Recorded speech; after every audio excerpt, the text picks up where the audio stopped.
Jason Golka will not get a new punishment for fatally At age 17, Jason Golka of Omaha was found guilty of shooting and killing 2 men. I shot Roscoe in the stomach, and he bent over, and I shot him. I aimed for his chest, and I shot 2 more times. That was almost 9 years ago. This, the Lincoln Correctional Center, has been his home ever since, and it could be where he dies. Golka is serving a life sentence without parole.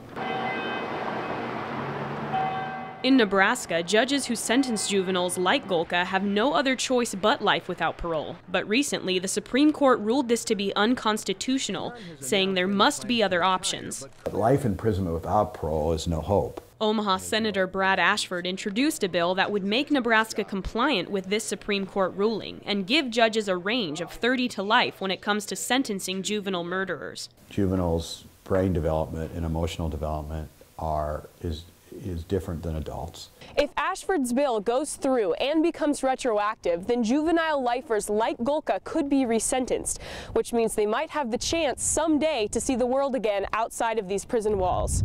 My desires are to get out and be a functioning member of society, to have a job, to have a family, to enjoy life like it was meant to be enjoyed. Why should they be allowed to have a family, children, and be able to go on when that's what they took away from us? Cindy Drake has been in mourning since 2006 when these 2 teenagers shot and killed her brother and sister-in-law during a home robbery in Murdock, Nebraska. They deserve the same kind of punishment whether they were 35 or 17.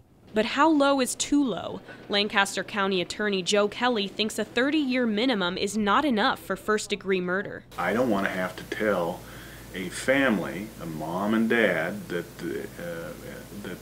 someone who committed first-degree murder on their son or daughter, I don't want to tell them that this person could potentially receive 10 or 20 or 30 on the bottom.